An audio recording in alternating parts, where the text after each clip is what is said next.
Hidup Kristen nggak perlu stres. Yang pilih saya adalah Tuhan. Karena yang pilih saya Tuhan, maka yang bela saya Tuhan, yang beri kemenangan buat saya adalah Tuhan. Orang pilihan Tuhan bukan orang sempurna, tapi orang pilihan Tuhan perlu dididik oleh Tuhan. Kenapa kita ke gereja? Jadi orang gereja bukan kumpulan orang sempurna.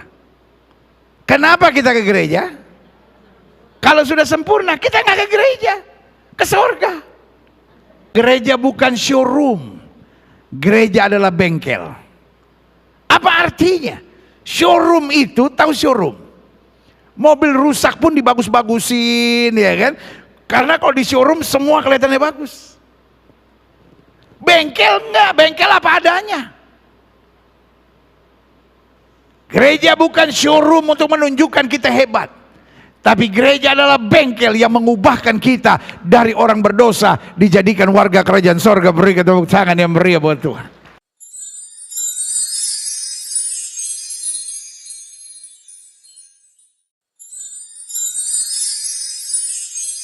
Hari ini kita masih bahasan kita tentang 33 bukti kesetiaan Tuhan dalam hidup kita. Makanya selalu saya bilang, saya nggak mau tahu siapa yang ngomongin saya. Saya nggak mau tahu siapa yang fitnah saya. Saya nggak mau tahu siapa yang curangin saya. Saya nggak mau tahu siapa yang menghakimi saya. Saya nggak mau tahu siapa yang menghina saya. Tapi yang pilih saya adalah Tuhan. Saudara pernah dibully orang nggak? Halo, saudara pernah dibully orang nggak? Jangan tanya sama saya, pendeta pernah dibully orang nggak? Sering, saudara. Ya kan? Nggak tahu saya doain siapa, nggak tahu saya ngomong apa. Karena gini, dalam hidup seorang hamba Tuhan tidak boleh mencari simpati. Hamba Tuhan tidak boleh mencari simpati. Sama-sama bilang hamba Tuhan tidak boleh mencari simpati. Karena Alkitab bilang gini, adakah aku cari kesukaan manusia? Kalau aku masih mencari kesukaan manusia, aku bukan hamba Kristus. Hamba Tuhan dia harus menyatakan kebenaran. Sama-sama bilang hamba Tuhan harus menyatakan kebenaran. Kalau karena saya menyatakan kebenaran, saudara menjadi sahabat saya, saudara menyukai saya, it's okay. Tapi kalau karena saya menyatakan kebenaran, saudara jadi benci sama saya, saudara marah sama saya, saudara maki saya tidak boleh merubah berita itu. Amin. Karena hidup Kristen terikat pada dua hal. Tidak boleh membenarkan yang salah dan tidak boleh menyalahkan yang benar. Sama-sama bilang, saya tidak boleh membenarkan yang salah. Saya tidak boleh menyalahkan yang benar. Kita hanya harus hidup dalam kebenaran. Pernah dihakimi orang? Terus dilihat pakai ujung mata gitu. Pernah diomongin orang? Kalau saudara pernah diomongin orang, berarti posisi saudara udah hebat. Karena di Indonesia ini manusia yang paling banyak diomongin orang adalah Jokowi. Dia bangun tol, diomongin. Dia bangun infrastruktur, kok cuma infrastruktur aja, kok bukan SDM. Jadi kalau saudara sudah mulai diomongin orang, kelas saudara mulai deket-deket sama Jokowi.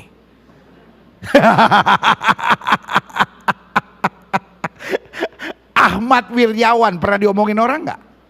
Siapa itu Ahmad Wiryawan? Ya karena nggak ada yang kenal. Jadi kalau saudara mulai diomongin orang, kelas saudara udah agak lumayan. Kalau saudara bilang sama saya, aduh pendeta puji Tuhan saya nggak pernah diomongin orang, berdoalah supaya diomongin orang. Tapi selalu saya bilang, hidup Kristen nggak perlu stres. Yang pilih saya adalah Tuhan.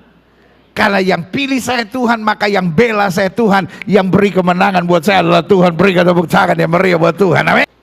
Yohanes 13 ayat 16 sampai 20. Aku berkata kepadamu, sesungguhnya seorang hamba, taruh tangan kanan saudara di dada, sama-sama bilang saya hanya hamba. Hamba nggak emosi kalau diomongin orang. Yang suka emosi kalau diomongin orang itu namanya siapa? Bos. Tanya sama sebelah saudara, kau hamba kah, kau bos kah? Sama-sama angkat tangan kanan, sama-sama bilang saya hanya hamba.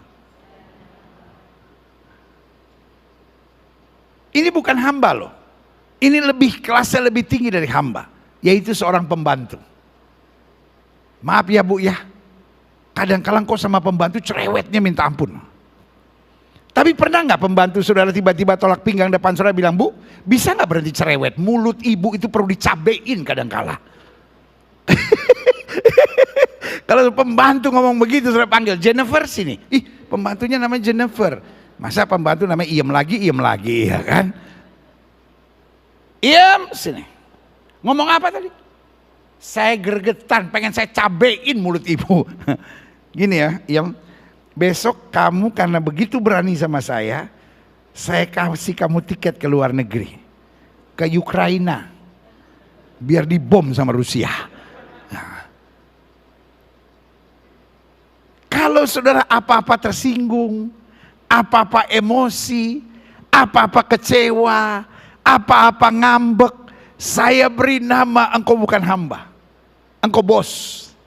Betul? Iya kan? Ada bos-bos tertentu kalau kita jalan di depannya kurang sopan, ya kan? Ada orang tertentu pengennya kalau kita lewat depan dia harus begini, ya kan? Nah, kalau kita jalan tegak sini, kamu dari mana? Oh ya maaf. Ada bos-bos tertentu kalau kita lewat di depan dia mesti permisi. Ngerti nggak maksud saya? Iya kan? Hamba nggak banyak aturan. Hamba pokoknya sadar yang pilih saya adalah Tuhan. Makanya ayat ini bilang apa? Sesungguhnya seorang hamba tidaklah lebih tinggi daripada tuannya. Artinya seorang hamba nggak macem-macem. Seorang hamba sabar, seorang hamba menerima, seorang hamba percaya. Ataupun seorang utusan daripada dia yang apa? Mengutusnya.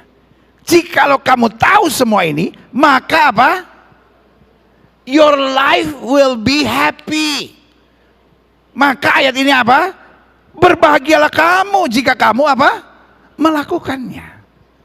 Sama-sama bilang sama saya, kalau saya sadar saya hanya hamba. Dan saya sadar yang pilih saya adalah Tuhan. Maka hidup saya akan berbahagia. Berikan tepuk tangan ya beri buat Tuhan. Amin. Semua yang bersama di online service, ketik di live chat saudara, kalau saya sadar saya hanya hamba, dan saya sadar bahwa Tuhan pilih saya, hidup saya akan berbahagia. Siapa yang pengen hidupnya stres tiap hari?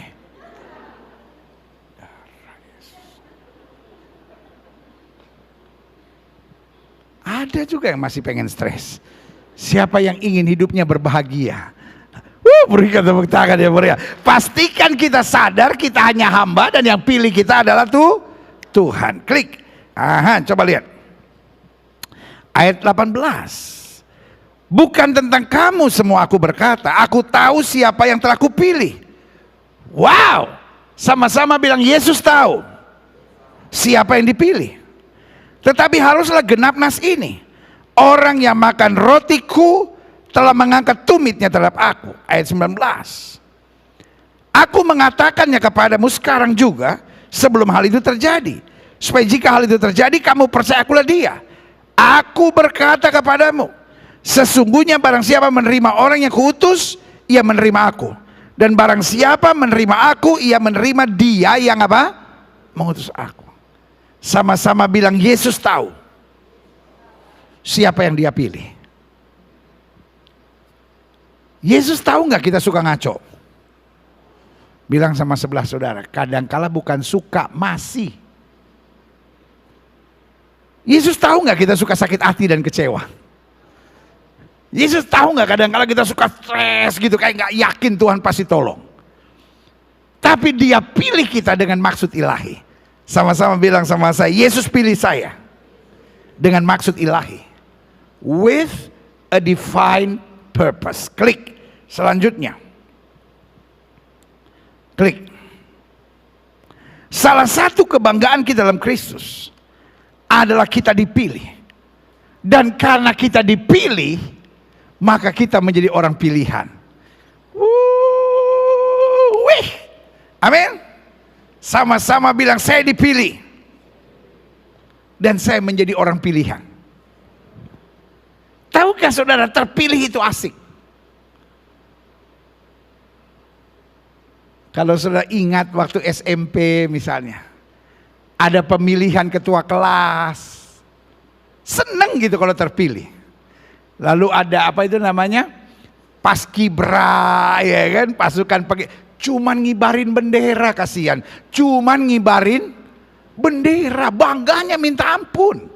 Bukan cuman saudara tuh bangga, omak saudara, mama saudara ngomong di arisan kan zaman dulu, oh ibu-ibu suka kumpul arisan. Anak saya terpilih, kan belum ada handphone waktu itu, belum ada foto, tapi dia ngomong, anak saya terpilih di sekolah jadi pasukan pengibar bendera. Sudah jatuh pasukan pengibar bendera. Tetapi saya mau bilang, ini bukan hanya terpilih menjadi pasukan pengibar bendera, kita terpilih menjadi warga kerajaan Allah yang hidup dalam kemuliaannya. Berikan tepuk tangan yang meriah buat Tuhan, haleluya. Klik. Sama-sama bilang, saya orang pilihan. Makanya Roma 8 ayat 28 bilang, kita tahu sekarang bahwa Allah turut bekerja dalam segala sesuatu untuk mendatangkan apa? Kebaikan. Sama-sama bilang sama saya, untuk saya semuanya baik. Bagi mereka yang mengasihi Dia, yaitu mereka yang terpanggil sesuai dengan apa? Rencana Allah. Sebab semua orang yang apa? Dipilihnya dari semula, mereka juga apa? Ditentukan dari semula untuk menjadi apa? Serupa. Sama-sama bilang, ada target Tuhan supaya ia anaknya itu menjadi yang sulung di antara banyak saudara. Ayat 30 kita baca sama-sama, ayat 30 bersama-sama, 1, 2, 3. Dan mereka yang ditentukan dari semula, mereka itu juga dipanggilnya. Dan mereka yang dipanggilnya, mereka itu juga apa? Dibenarkannya. Dan mereka yang dibenarkannya, mereka itu juga apa? Dimuliakannya. Jadi yang pertama Tuhan pilih, habis itu ditentukan, ditetapkan, dimeteraikan. Setelah itu dipanggil, diproses. Setelah itu dibenarkan. Dan setelah dibenarkan mereka juga apa? Dimuliakan. Klik. Aha. Ada beberapa pemahaman penting tentang pilihan Tuhan. Yang pertama saya pelajari, orang pilihan Tuhan bukan orang sempurna. Sama-sama bilang sama saya, orang pilihan Tuhan bukan orang sempurna. Tuhan tahu kekurangan kita, Tuhan tahu kelemahan kita. Karena itu jangan suka menghakimi orang gereja. Ada banyak orang gereja kecewa dengan orang gereja lainnya. Saya bingung, pendeta. Katanya dia orang pelayanan. Kok masih begitu ya? Sebagai hamba Allah saya mau bilang, kalau orang gereja masih belum sempurna, gak apa-apa. Untuk itulah kita ke gereja. Kenapa kita ke gereja? Sama-sama bilang sama saya, karena saya belum kesempurna. Amin. Jadi kalau orang udah bawa-bawa nama Tuhan, gak usah harus langsung percaya. Ada banyak orang karena orang minjem duit pakai nama Tuhan, kita percaya. Makanya ada banyak orang ditipunya seringkali sama anak Tuhan. Saya mau tanya, pernah ditipu sama anak Tuhan? Saudara-saudara yang punya usaha, saudara-saudara yang punya toko, saudara-saudara yang punya bisnis misalnya, kalau ada anak Tuhan ngelamar, tetap harus diproses berdasarkan aturan yang berlaku. Jangan karena anak Tuhan pasti jujur, anak Tuhan harusnya pasti jujur. Tapi anak Tuhan yang nipu ada nggak? Anak Tuhan yang malas ada nggak? Anak Tuhan yang memanfaatkan karena anak Tuhan makin bertingkah ada nggak? Ada. Bilang sama sebelah saudara, hati-hati. Kenapa kita ke gereja? Masih baru mulai ibadah, Pentium lambat saudara. 2,5 tahun nggak ke gereja, bayangin saudara. Kenapa kita nggak ke gereja? Kenapa kita ke gereja? Sama-sama bilang, karena belum sempurna. Kenapa kita ke gereja? Kalau sudah sempurna, kita nggak ke gereja, ke surga. Amin. Jelas sampai di sini? Jelas? Jadi karena itu orang gereja belum sempurna. Orang pilihan Tuhan bukan orang sempurna. Tapi orang pilihan Tuhan perlu dididik oleh Tuhan. Sama-sama bilang, saya perlu dididik. Bilang sama sebelah saudara, sabar dengan saya. Karena saya belum sempurna. Tapi kalau kita siap dididik, makin hari harus makin dahsyat bagi kemuliaan Tuhan. Berikan tepuk tangan yang meriah buat Tuhan. Yang kedua, orang pilihan Tuhan tidak sempurna. Karena itu perlu dididik oleh Tuhan. Tuhan memang menerima kita apa adanya, tapi Tuhan tidak membiarkan kita sebagaimana adanya kita. Yang kedua, orang pilihan Tuhan akan banyak melalui pengalaman-pengalaman dahsyat dengan Tuhan. Pengalaman dahsyat kadangkala air mata. Tetapi pengalaman dahsyat juga kadangkala sorak-sorai. Ketika kita mengalami pengalaman sorak-sorai, boleh nggak saya mohon sebagai gembala? Jangan sombong. Jangan tengil. Jangan belagu. Kalau kita lewati pengalaman-pengalaman dahsyat sorak-sorai dengan Tuhan, itu karena kasih Tuhan. Amin. Kalau akhirnya engkau bisa tinggal di rumah yang baik. Kalau akhirnya bisnismu maju. Kalau akhirnya engkau naik pangkat. Kalau akhirnya engkau naik gaji. Kalau akhirnya pendapatanmu meningkat, hatimu tetap rendah di hadapan Tuhan. Tetapi sebaliknya pengalaman dahsyat juga. Dia kadang-kala bernama air mata. Tapi kalau engkau harus menangis, jangan putus asa. Tetap percaya Tuhan yang memberi, Tuhan yang mengambil. Terpujilah nama Tuhan, berikan tepuk tangan yang meriah buat Tuhan. Amin. Karena pengalaman dahsyat itu yang pertama mengajar kita supaya kita sadar semua berasal dari Tuhan. Yang kedua mengajar kita supaya kita makin dewasa dalam Tuhan. Yang ketiga mengajar kita untuk senantiasa punya hati yang bersih di hadapan Tuhan. Dan yang keempat mengajar kita untuk tetap menyadari this world is not my home. Dunia ini bukan rumah saya. Ada sesuatu yang Tuhan berikan, silahkan manfaatkan, pakai. Tapi kalau Tuhan belum berikan sesuatu, nggak usah kecewa, nggak usah bersaing. Karena hidup ini hanyalah titipan. Amin. Sama-sama bilang hidup ini hanya titipan. Selama kita bersyukur, selama kita beriman, selama kita bersuka cita dalam segala perkara, Alkitab berkata, orang yang setia dalam perkara kecil, Tuhan berkati dalam perkara yang lebih besar. Yang setuju katakan amin. Selanjutnya, bicara tentang pilihan Tuhan.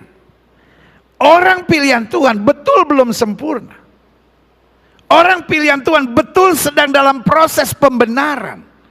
Tapi orang pilihan Tuhan sudah mendapat tanggung jawab dari Tuhan.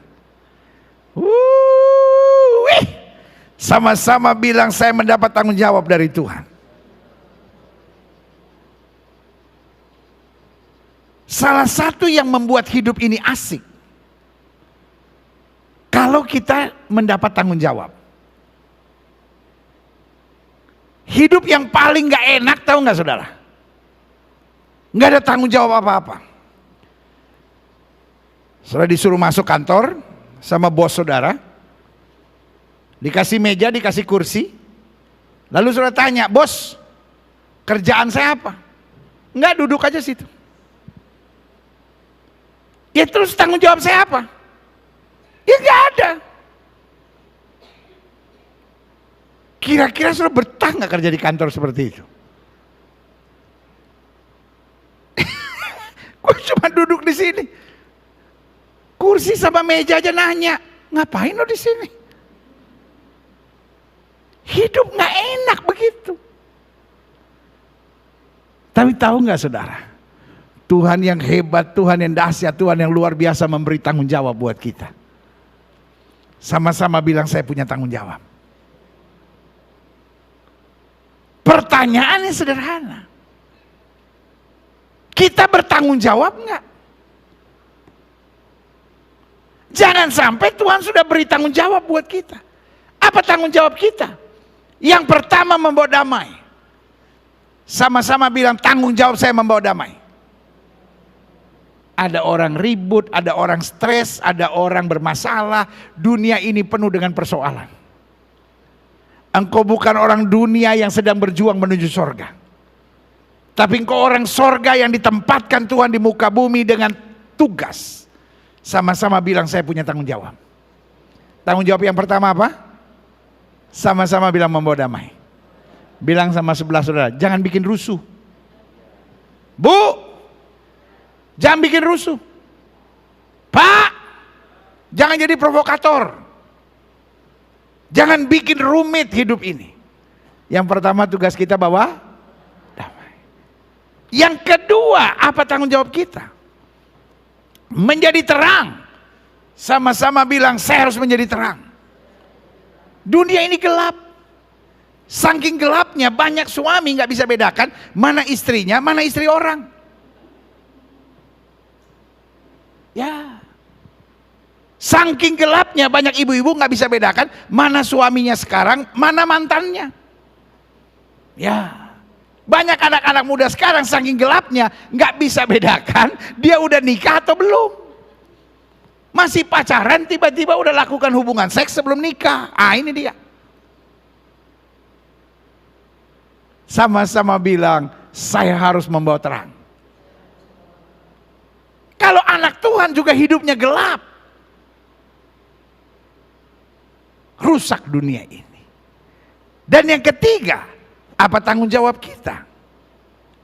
Tanggung jawab kita adalah menjadi surat Kristus yang terbuka. Kalau kita mau mengetahui tentang Kristus, kita baca Alkitab. Sama-sama bilang, kalau saya ingin tahu tentang Kristus, saya baca Alkitab. Tapi kalau orang dunia mau tahu tentang Kristus, dia nggak akan baca Alkitab. Kenapa? Karena buat mereka ini najis. Tapi kalau orang dunia pengen tahu tentang Kristus, dia lihat anaknya. Kalau anaknya juga berzina, kalau anaknya juga minum mabuk, kalau anaknya juga berjudi, kalau anaknya juga kepala batu, kalau anaknya juga egois, kalau anaknya juga ribut dalam rumah tangga terus menerus, maka itu tidak akan menjadi kesaksian yang baik. Taruh tangan kananmu di dada, sama-sama bilang, saya surat Kristus. Makanya Alkitab bilang supaya orang melihat perbuatanmu yang baik dan memuliakan Bapamu yang di sorga. Sama-sama bilang, kalau saya pengen tahu tentang Yesus, saya baca Alkitab. Sama-sama bilang, kalau dunia pengen tahu tentang Kristus, dia lihat hidup saya. Amin. Rekan-rekan di online, amin. Haleluya. Dan yang keempat, apa tanggung jawab kita? Mengabarkan Injil. Injil harus tersebar. Saya percaya 100 pendeta hebat gak cukup di dunia ini untuk mengabarkan Injil. 1000 pendeta hebat gak cukup. 1 juta pendeta hebat gak cukup. Tuhan mencari orang-orang biasa, tapi yang tetap semangatnya mengabarkan Injil dimanapun. Engkau pelajarkah? Engkau mahasiswa kah, engkau guru kah, engkau karyawan kah, engkau pedagang kah, engkau staf biasa kah, engkau pemimpin kah, pastikan kita mengabarkan Injil. Kita kepung dunia ini bagi kemuliaan Tuhan. Berikan tepuk tangan yang meriah buat Tuhan. Selanjutnya, beberapa pemahaman tentang pilihan Tuhan. Orang pilihan Tuhan diberi target oleh Tuhan. Sama-sama bilang sama saya, Tuhan serius dengan saya. Tuhan bukan cuma pilih, ya udahlah biar dia masuk surga. No, ada target. Sama-sama bilang, Tuhan kasih target. Dan karena saya tahu ada target, saya harus berjuang. Sama-sama bilang sama saya, target membuat saya berjuang. Saudara-saudara, adik-adik muda, engkau harus punya target. Saudara-saudara pengusaha harus punya target. Kalau hari ini penjualanmu 100 juta, maka bulan depan minimal 110 juta. Orang bilang, wah itu mah ajaran teologi kemakmuran. Rusak, saudara-saudara. Terus apa? Hidup hanya, ya udah Tuhan, apa yang terjadi terjadilah, kue sera-sera, whatever will be lah. Itu namanya oon. Apa namanya?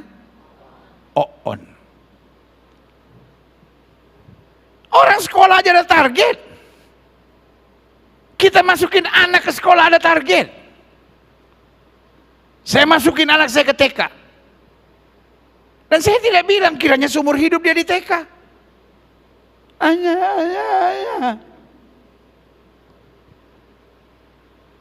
Saya taruh dia 2 tahun di TK karena target saya umur 7 tahun dia harus masuk SD. Karena Tuhan punya target. Dan target Tuhan bukan supaya kita lumayanan dikit. Tapi target Tuhan supaya kita menjadi serupa dengan dia. Berikan tepuk tangan yang meriah buat Tuhan.